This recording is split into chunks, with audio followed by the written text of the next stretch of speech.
Assalamualaikum warahmatullahi wabarakatuh. Hari ini saya akan menjelaskan mengenai sistem reproduksi pada manusia. Jadi yang akan saya bahas adalah sistem reproduksi laki-laki dan juga sistem reproduksi pada perempuan. Alat reproduksi pada laki-laki itu dibagi menjadi dua bagian ya, bagian luar dan juga bagian dalam. Bagian luar itu meliputi skrotum dan juga penis. Nah, nih, skrotum itu adalah kulit luar pembungkus testis. Nah, dia berfungsi untuk apa? Dia berfungsi untuk melindungi testis. Nah, bagian mana yang menunjukkan skrotum? Ini adalah bagian yang ditunjukkan oleh tanda panah. Tanda panah merah ini ya. Jadi itu adalah skrotum. Kemudian penis. Penis ini berfungsi untuk menyalurkan sperma. Nah, di sini kalian cuma lihat yang tanda panah yang belum bergerak ya. Jadi penis ini adalah yang di sini. Kalau misalkan nanti bergerak, kalian nggak usah lihat. Jadi yang benar itu adalah yang belum bergerak tanda panahnya. Kemudian alat reproduksi laki-laki bagian dalam itu ada saluran reproduksi dan juga kelenjar reproduksi. Saluran reproduksi itu meliputi testis, epididymis, vas deferens, saluran ejakulasi, kantong sperma, dan juga uretra. Sedangkan kelenjar reproduksi meliputi vesikula seminalis, kelenjar Cowperry, kelenjar prostat. Jadi kalian bisa melihat sendiri di gambar yang ada di sebelah kanan. Ini ada sudah ada penjelasannya ya, di mana ada testis, ada epididymis, ada vas deferens, kemudian ada kelenjar prostat, ejaculatoris, vesikula seminalis, dan yang lainnya. Mula-mula yang pertama yang salurannya ya, testis. Testis itu berfungsi untuk menghasilkan sperma dan hormon testosteron. Testis itu juga mengandung pembuluh halus yang disebut dengan tubulus seminiferus. Nah, testis itu berjumlah sepasang. Jadi itu ada 2 dan berbentuk seperti bulat telur. Pada laki-laki ada satu hormon itu namanya adalah hormon testosteron.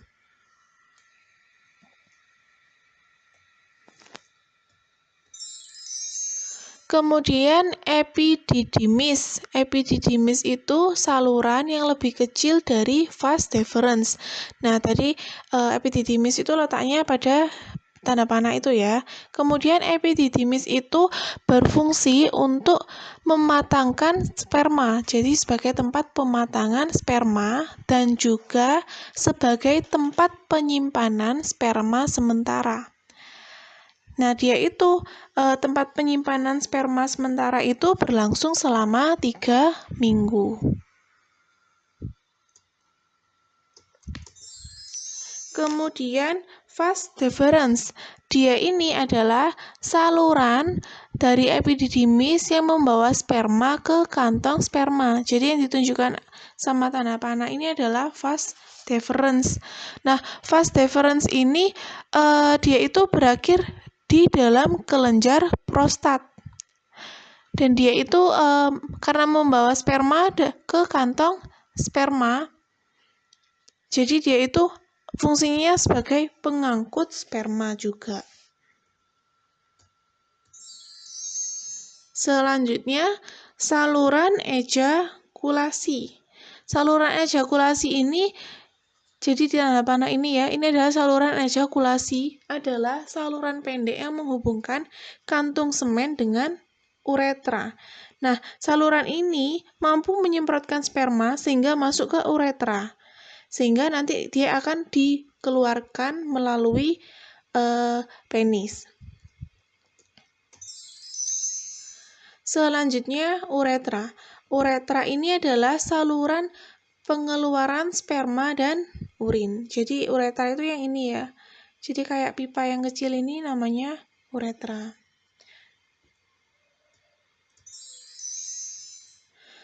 Kemudian ada lagi, ini sudah masuk ke kelenjar yang dihasilkan oleh pada sistem reproduksi laki-laki. Yang pertama namanya adalah kantong sperma atau nama ilmiahnya adalah vesicula seminalis. Dia berfungsi untuk sebagai tempat penampung spermatozoa dari testis sebelum dikeluarkan dari tubuh. Nah, vesicula seminalis ini mengeluarkan cairan berwarna jernih dan kental yang mengandung lendir, asam amino, dan fruktosa. Nah, cairan ini fungsinya untuk apa? Fungsinya sebagai persediaan makanan bagi sperma. Jadi tidak hanya kita ya yang membutuhkan makanan, tapi sperma juga membutuhkan makanan. Nah, yang menghasilkan siapa? Yang menghasilkan adalah vesicula seminalis. Kemudian kelenjar Cowperry, dia itu penghasil lendir ya ini bukan lender, dan cairan yang bersifat basa. Nah, cairan yang bersifat basa itu berfungsi untuk melindungi sperma.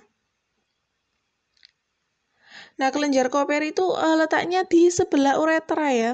Jadi kalau tadi kan uretra itu kan yang ini, panahnya yang pada kursor saya ini adalah uretra. Nah, di sebelahnya itu adalah kelenjar Cowperry.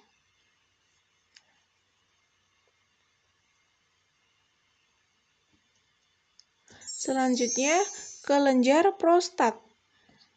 Dia berfungsi sebagai penghasil cairan basah untuk melindungi sperma dari gangguan luar. Nah, cairan basahnya ini berwarna putih susu. Dia itu menetralkan sifat asam pada saluran vas deferens. Jadi vas deferens tadi itu sifatnya asam, sehingga nanti spermanya itu dikasih cairan basah oleh kelenjar prostat, sehingga spermanya nanti bisa bergerak aktif. Jadi spermanya itu nanti nggak mati. Oke, kita lanjutkan ke sistem reproduksi pada perempuan, pada wanita. Nah, pada wanita itu ada 4 ya. Ada ovarium, oviduct atau tuba falopi, kemudian ada uterus, dan juga ada vagina.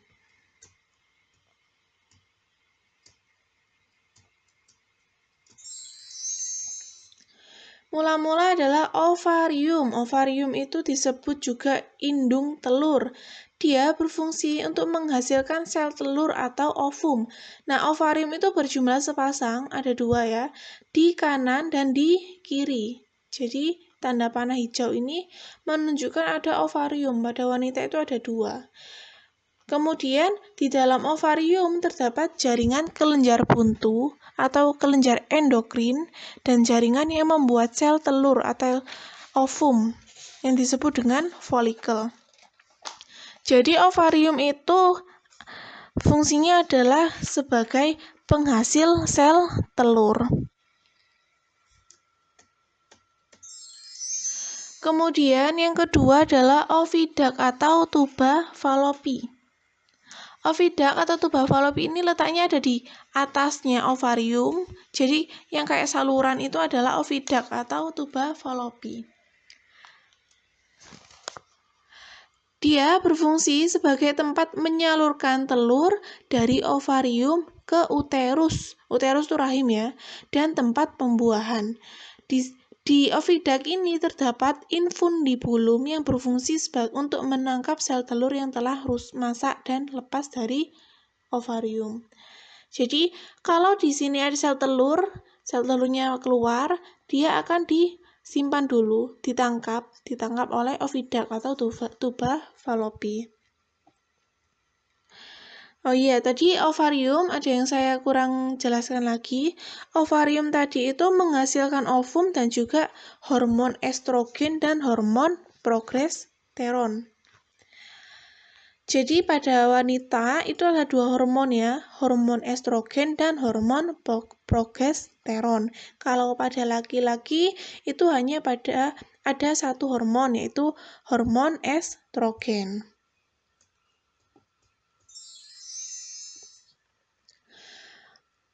Jadi kalau tadi sel telurnya sudah keluar dari dari ovarium, kemudian dia akan ditangkap oleh oviduct atau tuba falopi.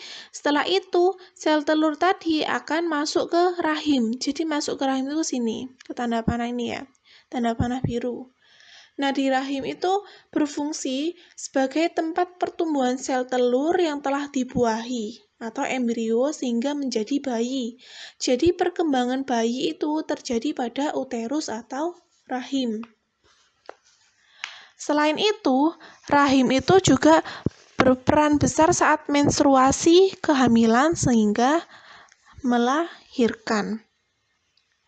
Di dalam rahim atau uterus itu ada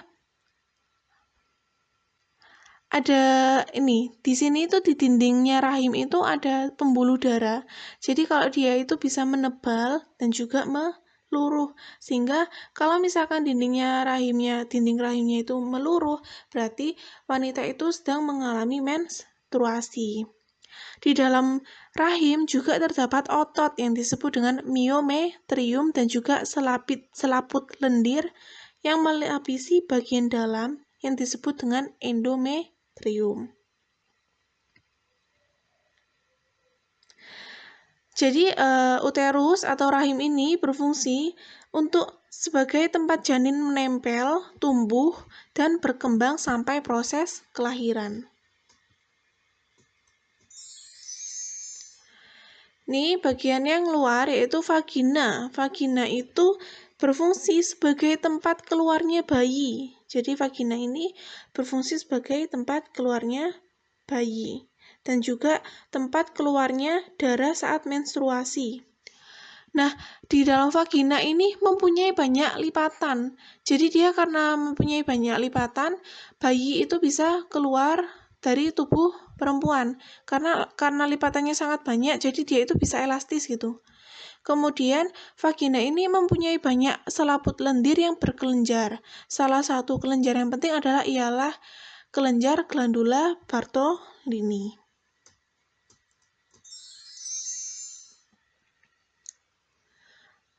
Ini ada pembentukan sel kelamin. Yang mula-mula ini adalah pembentukan sel kelamin jantan dulu. Pembentukan sel kelamin jantan itu disebut dengan pembentukan sperma atau yang disebut dengan spermatogenesis. Dia terjadi di dalam testis. Jadi dari sini kita bisa tahu ya, spermatogonium dia bersifat diploid. Kalau diploid dari pembelahan sel kemarin tuh diploid itu dituliskan dengan 2N. Karena dia 2N, kemudian dia itu membelah diri secara mitosis sehingga nanti dia itu berjumlah banyak. Jadi di sini spermatogonium itu mengalami lihat gambar ya. Spermatogonium itu mengalami proses mitosis. Sehingga nanti dia itu menjadi spermatosit primer. Nah, di spermatosit primer ini dia akan mengalami meiosis 1 sehingga menjadi 2. Dia membelah jadi 2. Menjadi yang namanya spermatosit sekunder. Setelah itu, karena tadi kan mengalami meiosis 1 ya, sekarang itu spermatosit sekundernya itu mengalami meiosis 2. Meiosis 2 itu dia menjadi spermatid. Jadi satu spermatosit sekunder beranak jadi 2, membelah diri jadi 2, menjadi spermatid. Jadi 2. Kemudian dia itu akan mengalami perkembangan sehingga menjadi sel sperma. Jadi di sini sudah ada penjelasan ya di sebelah kirinya gambar. Kalian tinggal baca saja. Jadi tiap-tiap sperma itu memiliki jumlah kromosom setengah dari jumlah kromosom spermatogonium. Jadi kalau spermatogoniumnya itu ada 2N, maka spermanya itu adalah N. Nih, Mula-mula ada spermatosit primer, dia kemudian mengalami mitosis menjadi spermatosit sekunder. Setelah itu mengalami meiosis 1 menjadi spermatid, kemudian dia akan mengalami meiosis 2 menjadi spermatozoa. Kemudian sekarang pembentukan sel kelamin perempuan atau yang disebut dengan ovum, pembentukan ovum ya. Bahasa lainnya adalah oogenesis. Dia terdapat di dalam ovarium. Sekarang kita coba lihat ya. Di sebelah kanan digambar. Oogoniumnya itu bersifat diploid. Diploid berarti 2N. Oogonium itu nanti akan membelah diri secara mitosis sehingga berjumlah banyak. Jadi bisa dilihat di sini. Oogonium berkembang menjadi oosit primer. Oosit primer. Jadi di sini ini oosit primer. Oosit primer membelah diri secara meiosis menjadi oosit sekunder dan juga badan kutub pertama. Ini badan kutub pertama. Setelah itu, oosit sekunder ini kan mengandung sel telur, kuning telur, dan juga sitoplasma. Oosit sekunder ini membelah diri secara meiosis 2, jadi meiosis 2 sekarang, menjadi ootit, jadi ini ootit dan juga badan kutub kedua. Ootit ini berkembang menjadi ovum yang haploid. Setiap oosit primer menghasilkan satu ovum. Jadi kalau ada 2 rahim, maka dia akan menghasilkan 2 ovum.